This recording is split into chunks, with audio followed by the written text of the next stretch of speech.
Hello everybody. In this video we are going to be looking at reflection and mirrors.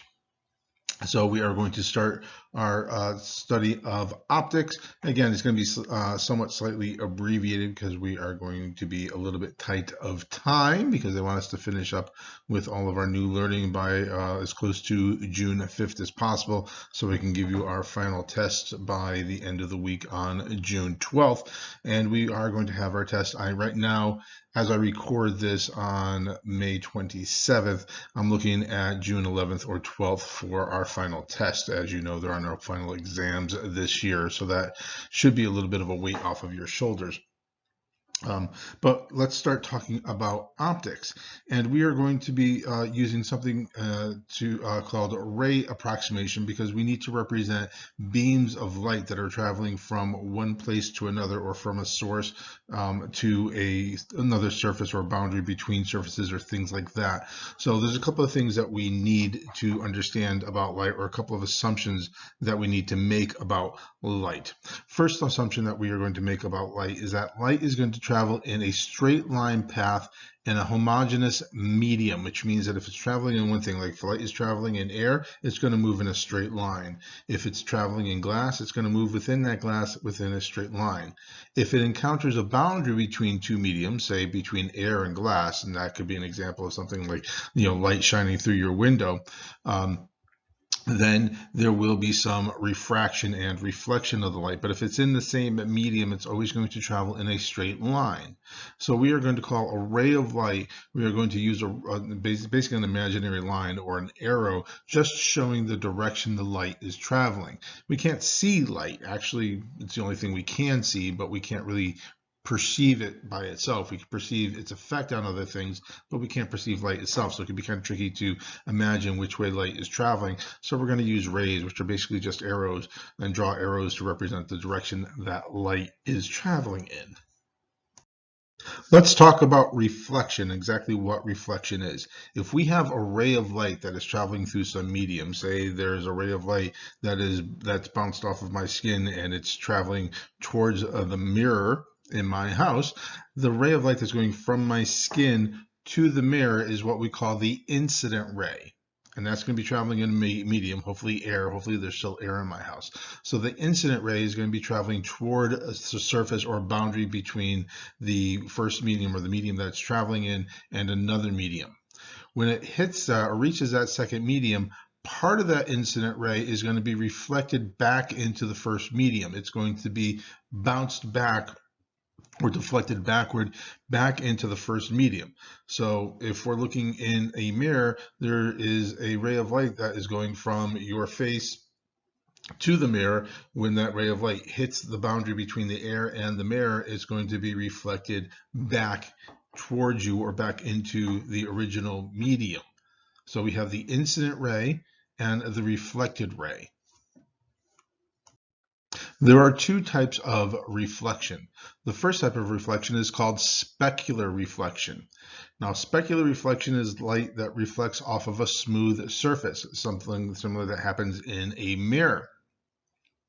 And what happens is, because that surface is smooth, all of the different rays that are reflecting off of that mirror are going to reflect back at the same angle. We can see that all of these here, by the way, this is my incident ray and then my reflected ray coming off of the surface. And if I look at all of these, incident ray, reflected ray, incident ray, reflected ray, incident ray, reflected ray, all of my reflected angle rays are reflecting off at the same angle.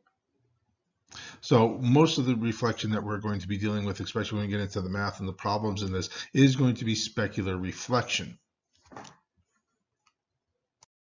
The second type of reflection is called diffuse reflection. And in diffuse reflection, the surface or the boundary between the incident medium and the second medium is going to be very rough. And as a result of that rough surface, all of the incident rays are going to be reflected back at different angles. So we can see here, we have, again, my incident ray. Oops, let me get the highlighter going here. We have my incident ray and the reflected ray, and we see that all of these reflected rays are bouncing back at different angles.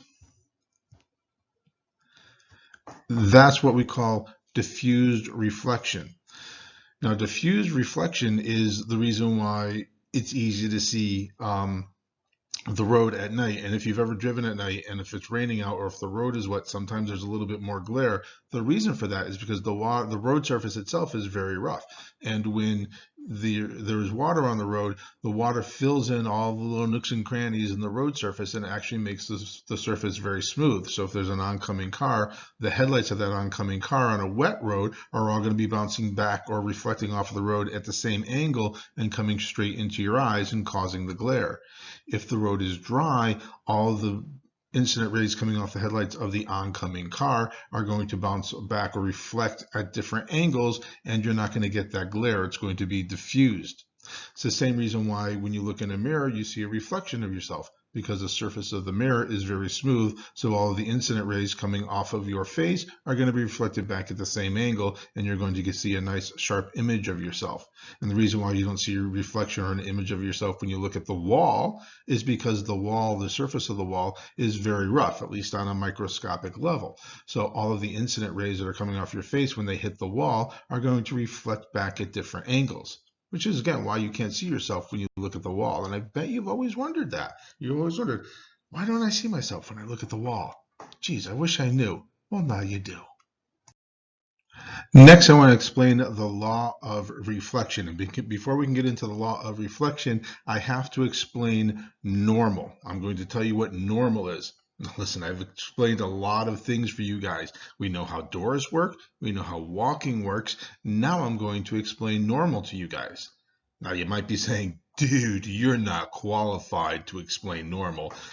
And you're probably right, but I'm going to try anyways. So here we go. If I have a reflective surface or surface that light is going to reflect off of, if I take a line, an imaginary line, and I make it perpendicular to the surface that the light is reflecting off of, that is called a normal. So a normal is just an imaginary line that is perpendicular to the reflective surface. And we draw the normal at the point in which the incident ray makes contact or reflects off of the surface. So this is my incident ray coming in here, and I make contact with the surface at this point. This is where I draw my normal from. So my normal should always be at the point where the incident ray makes contact with the reflective surface. And the normal is always perpendicular to the surface the light is reflecting off of. Now, if I look at the angle between the incident ray and the normal, which is I'm going to call theta 1, that is going to be the same as the angle between the normal and the reflected ray, which I'm calling theta prime 1 here. So the law of reflection states that the angle made by the incident ray relative to the normal is equal to the angle made by the incident or by the reflected ray relative to the normal. So the angle made between my incident ray and the normal is called my angle of incidence. And the angle between my reflected ray and the normal is called my angle of reflection, or my reflected angle. And my law of reflection tells me that the angle of reflection is going to equal the angle of incidence. And we always measure our angles from the normal. And that's an important thing to remember. We are always going to measure our angles from the normal, not from the surface that the light is reflecting off of. There's some notation and variables that we need to get used to when we're talking about mirrors, and we're going to use this for lenses as well. The first variable that we want to talk about is called the object distance. And the object distance is the distance from the object to the mirror. So if you're standing in front of a mirror and looking at a reflection of yourself, the object distance is going to be the distance between you and the mirror. And the symbol that we use for object distance is going to be d sub o. The d is for distance and the subscript o is for object. The image distance is the distance from the image to the mirror. So if you're looking in a mirror, you see an image of yourself. Now the image looks like it's in the mirror, but it actually looks like it's a little bit away from the mirror. And it's a little bit hard to understand. We'll talk about virtual images in a little bit.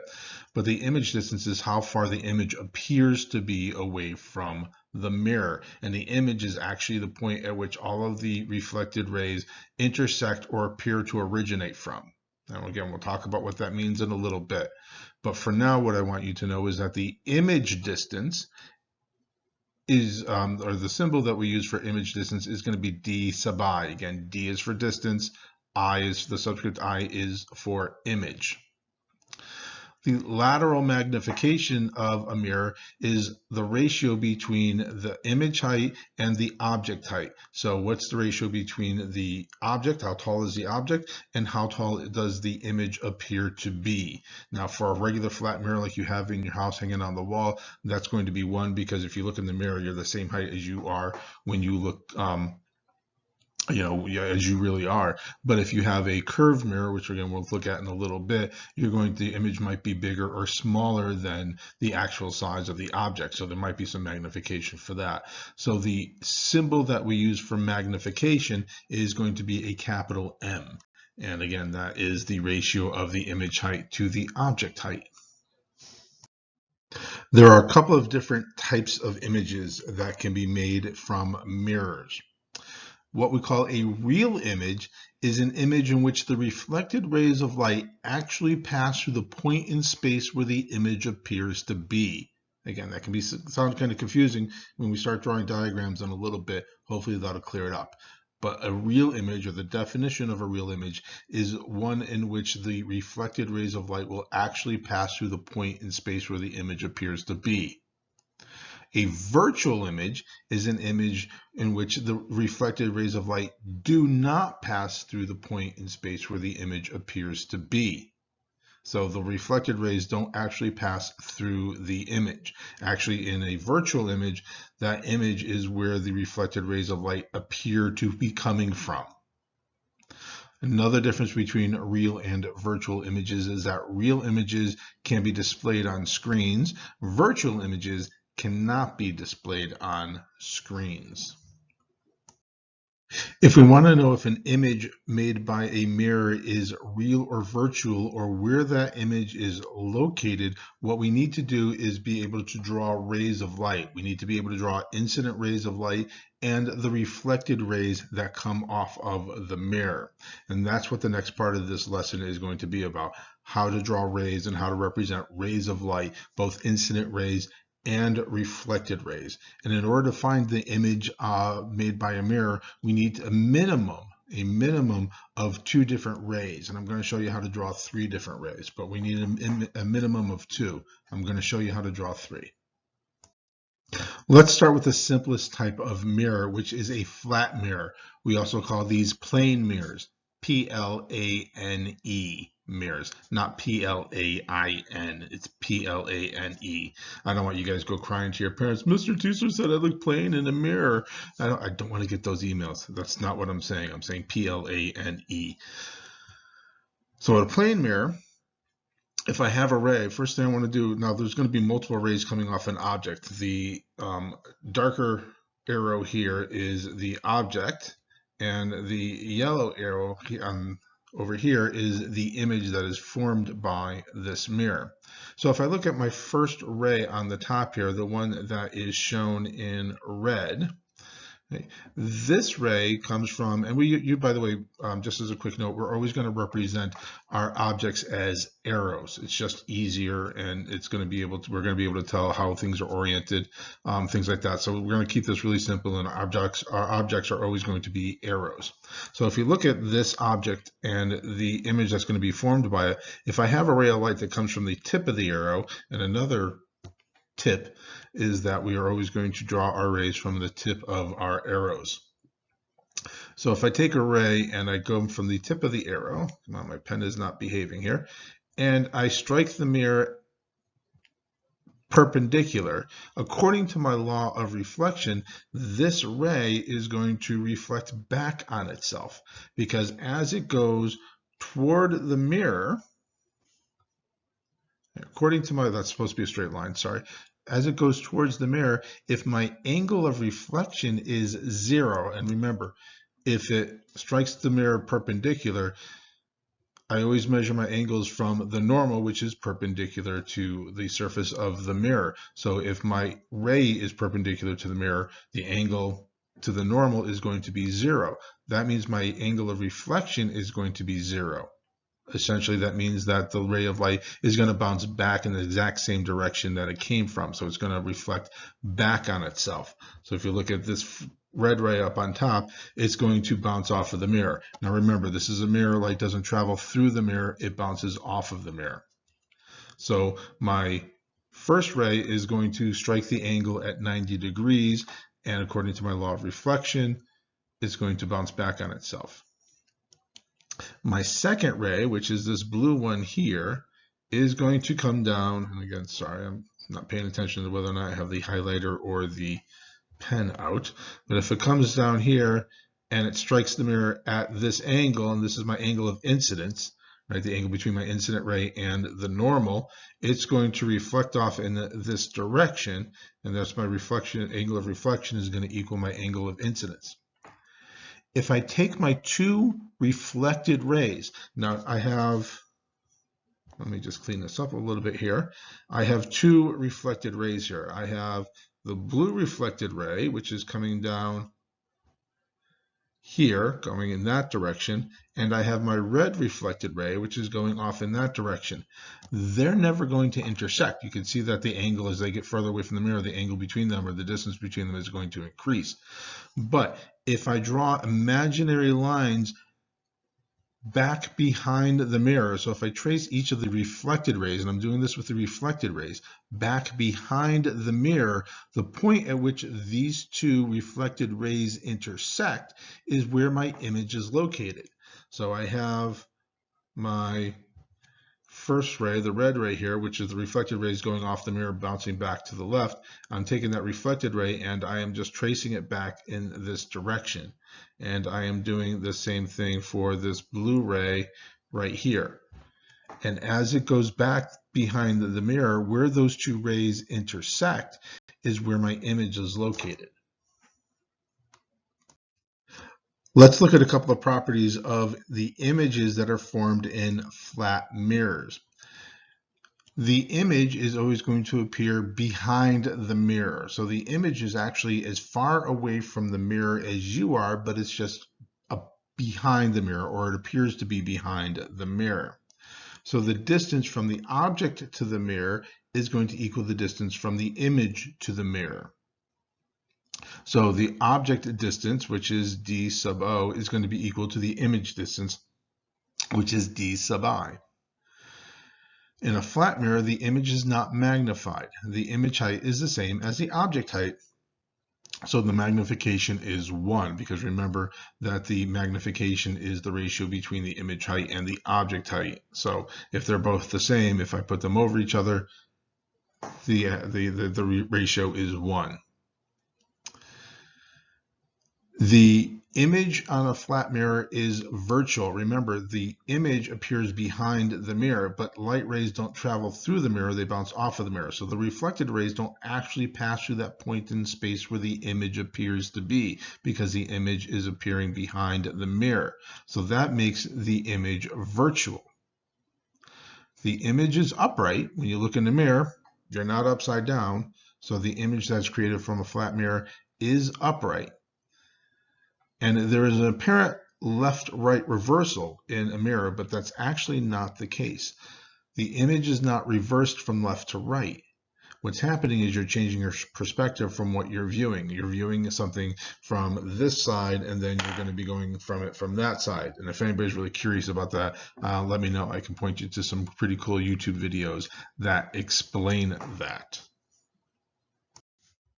Okay, we've covered plane mirrors. Let's talk about spherical mirrors. Spherical mirrors are curved mirrors, essentially. They're parts of, you can think of a curved mirror or a spherical mirror as part of a round or part of a circle or part of a sphere. We have concave spherical mirrors where the reflective surface is on the concave or on the inside of the curve. In a convex mirror, the reflective surface is on the outside of the curve. So concave, the reflective surface is on the inside. I always like to think of you're in a cave, you're inside of something. And convex, I don't know, it's just a weird word. It's just not concave. But that's how I always differentiate between concave and convex. But concave reflective surface is on the inside of the mirror or on the sphere, and on a convex mirror, the reflective surface is on the outside of the sphere. Let's look at some of the notation for a concave mirror. So because this is a concave mirror, here is my mirror. Right? The reflective surface is on the inside surface of the mirror. So that is what makes this a concave mirror. Now, if I take this mirror and I try to make a full circle out of it, that's a horrible circle, I know, but sorry. Right? The radius is going to be, or the radius of curvature is going to be from, if I have the center point of that imaginary circle, and the distance from that center point to the mirror is what we call the radius of curvature. It's just a radius of the circle that would be made by that mirror if we followed it all the way around. The center point here is called the center of curvature. So there is my center of curvature there. I'll get rid of some of this notation. Now, if I look at the middle point of the mirror right here at this point, what we would call point V, again, my pen is not behaving. Let's try this again. Point V, why is my pen not behaving? Because I'm not on the highlighter. There we go, point V.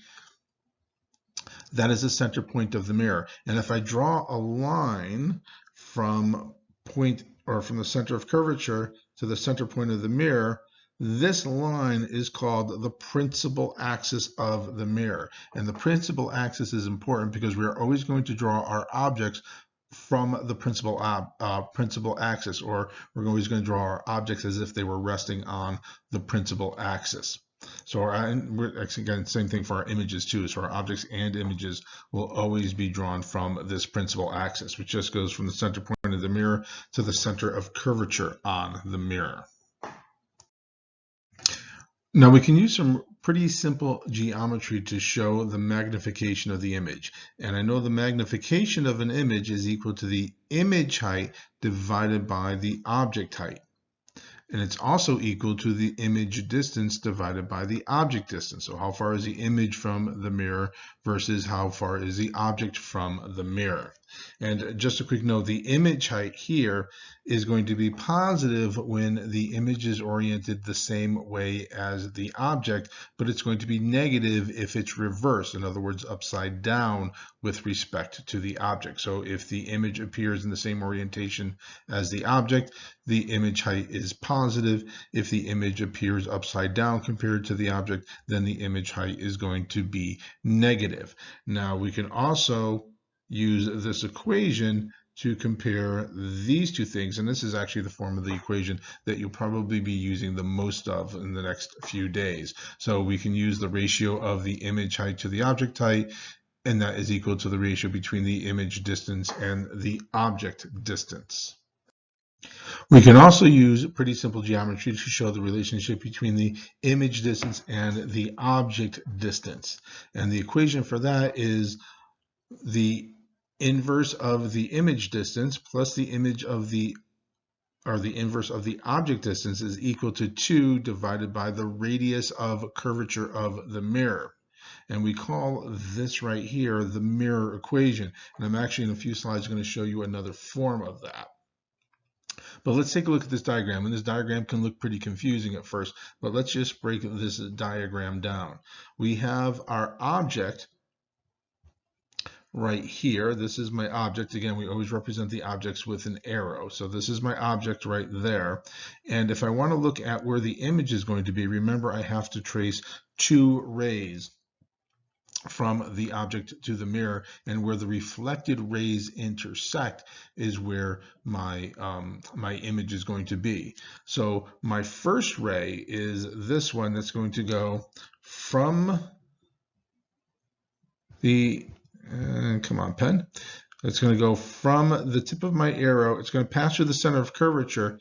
So when it strikes the mirror, if it's passing through the center of curvature, it's going to strike the mirror at a 90-degree angle. And according to my law of reflection, it's then going to reflect back on itself. So there is my first ray. My second ray right here is going to, again, emanate from the tip of the arrow. And I'm just trying to get my pen to work here. And it's going to intersect the mirror where the mirror and the principal axis intersect. So it's going to reflect off at this angle. And if I know my angle of reflection, I'm going to know my angle of incidence, because according to my law of reflection, those two things equal each other. So I have my reflected ray here. Now let me just clean this drawing up, and I'm just going to show the two reflected rays. So here's one reflected ray going in this direction, and here is my second reflected ray, going in this direction right here. This point where my two reflected rays intersect is where my image is formed. And because my incident rays started from the tip of the arrow here, where the reflected rays intersect, that's going to be the tip of the image form, or the tip of the arrow that is formed by the image. So that is where my image is going to be. And we know in this particular case that the reflected rays do pass right through that point where the image appears to be. So this is going to be what we call a real image. So the distance from the image, again, let me clean this up a little bit here. The distance from the image to the mirror is what we call the image distance. The distance from the object to the mirror is what we call the object distance. The next thing I want to talk to you guys about is focal length. If the object is far enough away from the mirror, and this is all just a bunch of gobbledygook, that simply means that if the object is far enough away from the mirror, that all the incident rays coming off of the object are going to be traveling parallel with the principal axis. So we can see all of my incident rays here are parallel with the principal axis. These are all my incident rays right here. They're all moving towards the mirror parallel to the principal axis. So the reflected rays, which I'm going to show in blue, so when all of the reflected rays come off of the mirror, you can see that they're all going to converge at a single point away from the mirror. That point at which all the reflected rays converge at is called the focal point. And the length, or the distance from the focal point to the mirror, is what we call the focal length. And the focal length is 1/2 the radius of curvature. So if I took a line, and again, let me kind of clean this drawing up here a little bit. So if I took a measurement of how far it is from the center of curvature to the mirror, the focal length is going to be 1/2 of that radius of curvature. One important thing to note about the focal length is that the focal point and the focal length really is dependent upon the curvature of the mirror, not where the object is placed in relation to the mirror. So the focal point and the focal length is a property of the mirror itself. It doesn't matter what object you put in front of it or how far that object is away from the mirror. As I said in the previous slide, the focal length, or the distance between the focal point and the mirror, is 1/2 of the radius of curvature. So if the focal length, which we represent with the symbol F, F there, is 1/2 of the radius of curvature, I can then rewrite my mirror equation to represent the focal length. And that is going to be the inverse of the object distance plus the inverse of the image distance is equal to the inverse of the focal length. So this is another form of the mirror equation, and probably one that you will use more frequently than the first one I showed you. This slide just kind of shows you what the focal point is, or it's just a visualization of a focal point. This is an actual curved mirror, and we have some beams from a laser pointer shooting parallel at the mirror. So these are, let me just try and find a good color here to represent this. That doesn't work. Let's try another one here. Let's just try good old-fashioned yellow. That doesn't work either. How about blue? Let's see that. Yeah, these are my incident rays coming in. Then they're reflecting off the mirror, they're reflecting off in this direction, and this point where they all meet in the center is the focal point. So that just is a pretty cool visualization with a curved mirror and some laser pointers to show an actual focal point. We've taken a look at concave mirrors. Let's talk about convex mirrors.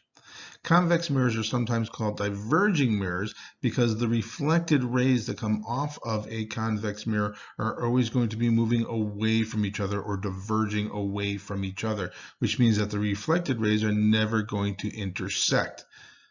That means that you cannot have the image in front of the mirror, because remember, the image is the point at which the reflected rays intersect, and because they're never going to intersect because they're all moving away from each other, we have to kind of extend those reflected rays behind the mirror, and where those rays all intersect behind the mirror, or where they all seem to emanate from, is where my image is going to be located, very similar to what we did with the plane mirrors.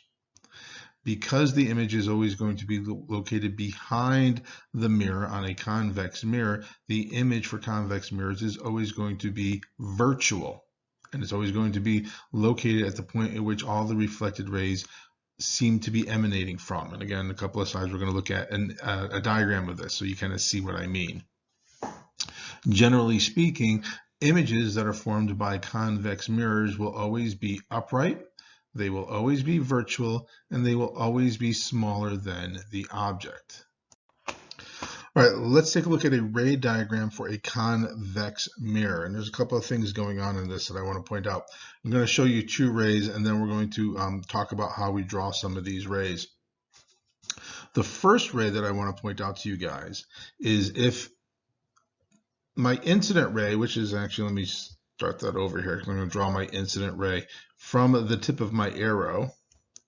So my incident ray strikes the mirror at 90 degrees. And if my incident ray is lined up with my center of curvature here, so remember, this is a mirror, so the rays of light don't pass through the mirror, they're going to bounce off of the mirror.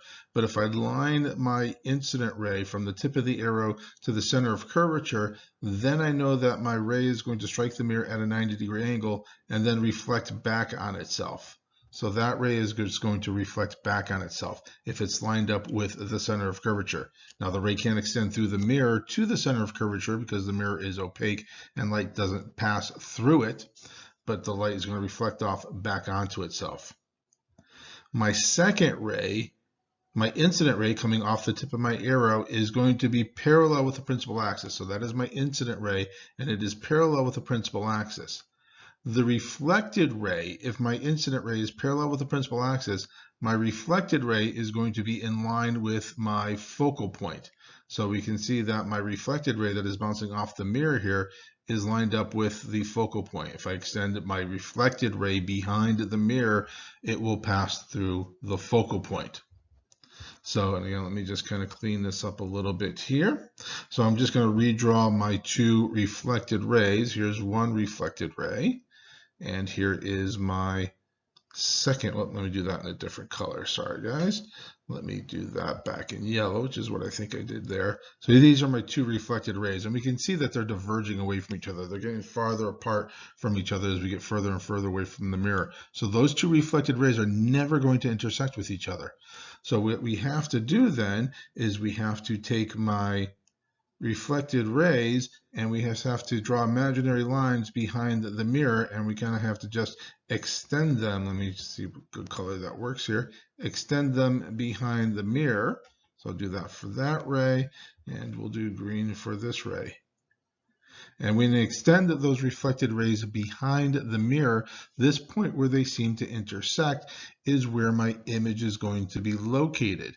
And remember, my incident rays all came from the tip of my arrow, which is the object. So where they intersect is where the tip of my image is going to be. Note that these are the reflected rays, which I'm showing in the yellow and the blue highlighter here. The image, or these reflected rays, don't pass through the point where my image is, which is why this is a virtual image. The virtual image is behind the mirror. The distance from the object to the mirror is going to be my object distance, and the distance between the image and the mirror is going to be my image distance. You guys know how I always say in every PowerPoint there's one slide that's really important. You need to know that. This is that slide. This is going to be really important. You're going to need to know these things. This chart shows the sign conventions for all of our variables for mirrors, whether they're in front of the mirror or whether they're in back of the mirror, whether we use a positive or negative sign for each of these variables. For my object distance, which is d sub o, if the object is in front of the mirror, the object distance is positive. If the object is behind the mirror, the object distance is negative. Now, for a mirror, the object always has to be in front of the mirror, otherwise there's no reflection of it. So the object distance is always going to be positive. The image distance, now the image can be either in front of or behind the mirror. In some of our concave mirrors, the image is in front of the mirror. So for our image distance, if the image appears in front of the mirror, the image distance is positive. If the image appears behind the mirror, then the image distance is negative.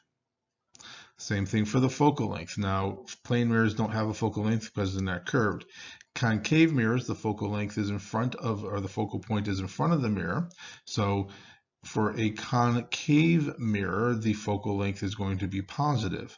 For a convex mirror, the focal point is going to be behind the mirror. So the focal length for a convex mirror is going to be negative. For the image height, if the image is upright, the image height is positive. If the image is inverted or upside down, then the image height is negative. And same thing for the magnification. If the image is upright, it has a positive magnification. If the image is inverted or upside down, it has a negative magnification. You're going to need to know these signs. I'm not going to provide you with this information for the test. So this is something that you are going to need to know.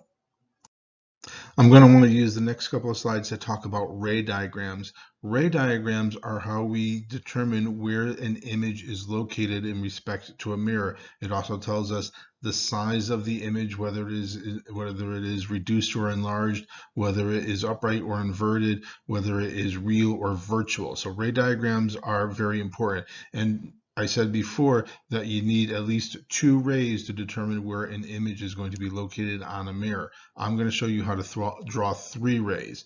Now you only need 2 to determine where the image is. It's a good rule of thumb to always draw all 3 of the rays when you do a problem out, because it's a good way of double checking your work, and it only takes a second to draw these rays. So it's a really good habit just to always draw all 3 of the rays, even though you really only need 2 to show you where the image is. All right, so let's get started with our ray diagrams.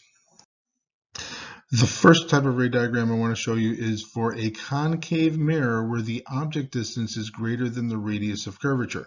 And what that simply means is that my object is outside of the radius of curvature or the center of curvature of the mirror. Now, again, I'm going to show you how to draw 3 rays.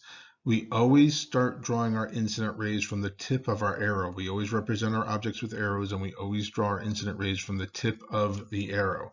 So my first ray that I'm going to draw is going to start from the tip of my arrow. My incident ray is going to go from the tip of my arrow, and it is going to go, and my pen, once again, is not cooperating. Sometimes, I don't know, it brings up this funky window. It's like right-clicking. I don't know why it wants to do that, but let me try this again.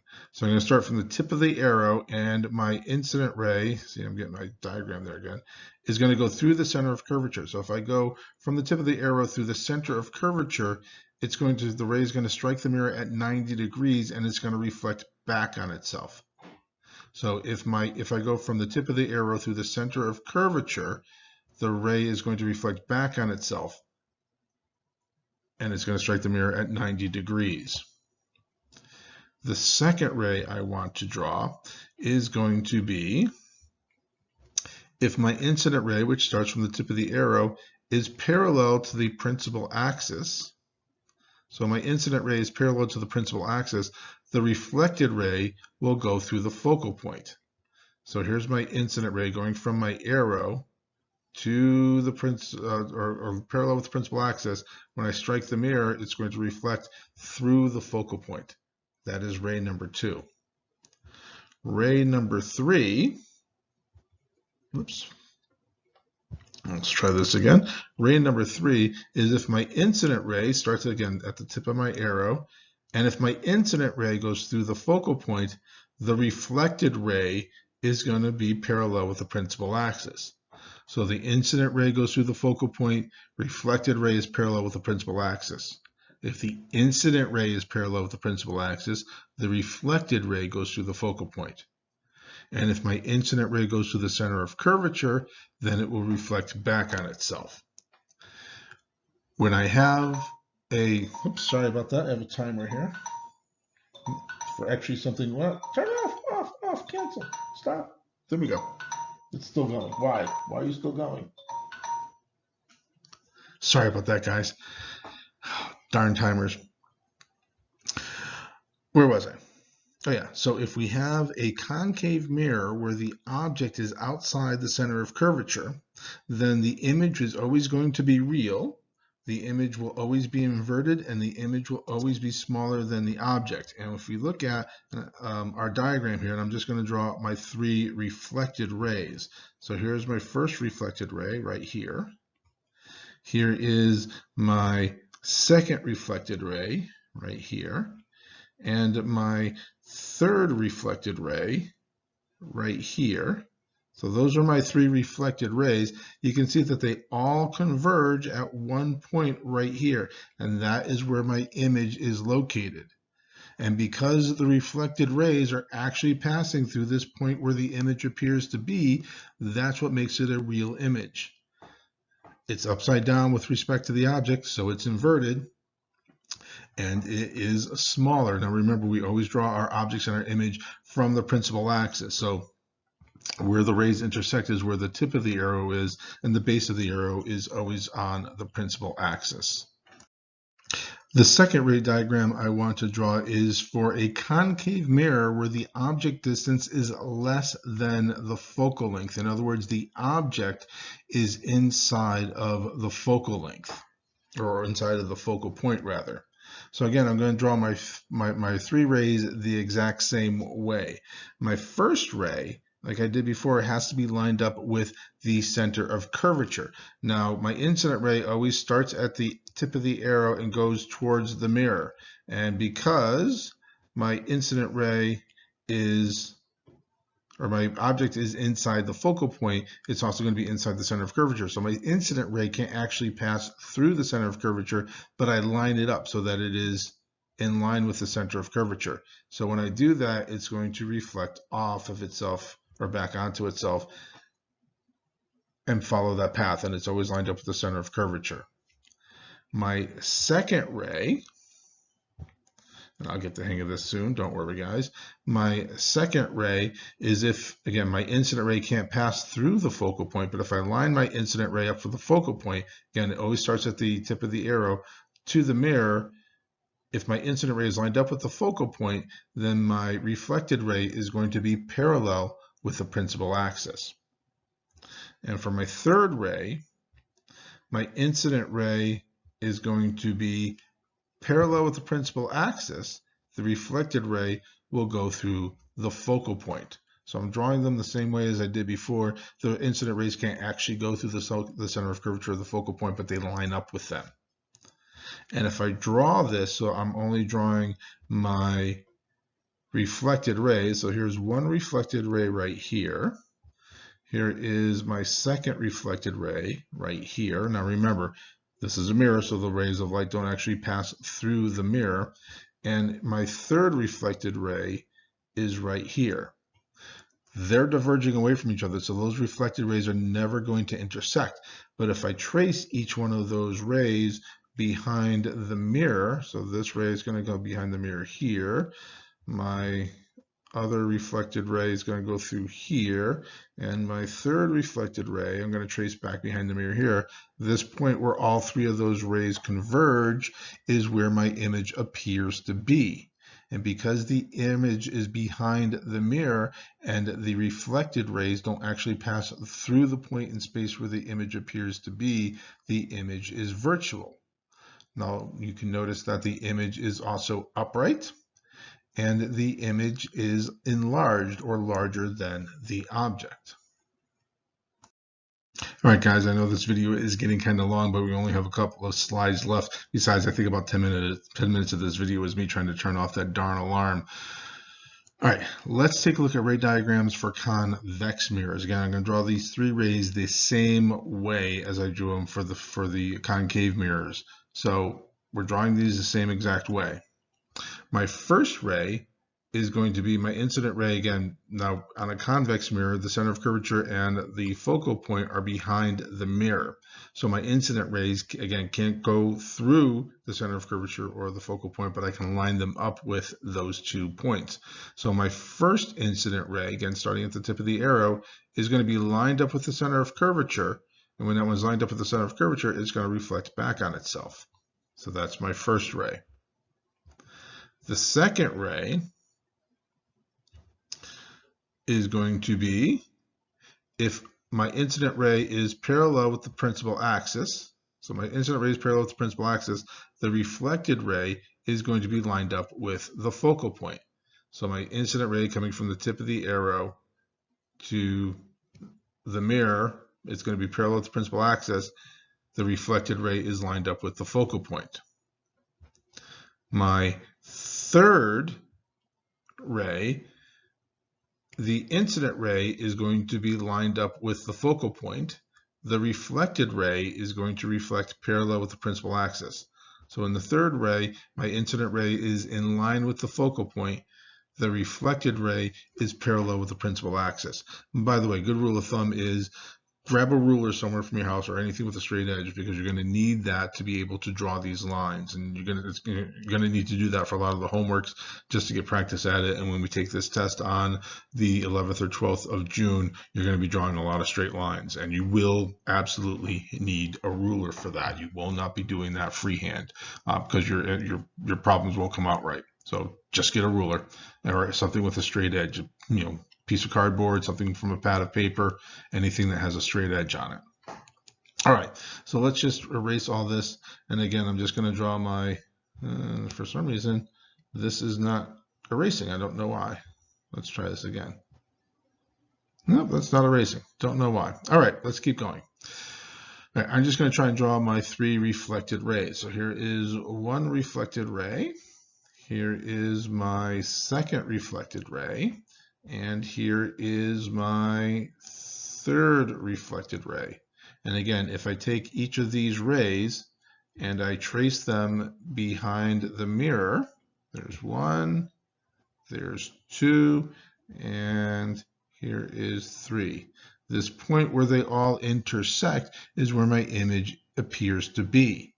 So again, my reflected rays don't actually pass through the point in space where the image appears to be, so the image is virtual. We can see that the image is upright. It's oriented the same way as the object, and the image is smaller than the object. Okay, so just a quick recap on the images formed by mirrors. When we have a concave mirror, the image can be either real or virtual, depending on where the object is in relation to the focal point in the center of curvature. When the object is outside the focal point, we have a real image. When the object is at the focal point, there actually is no image. And when the object is between the mirror and the focal point, the image is going to be virtual.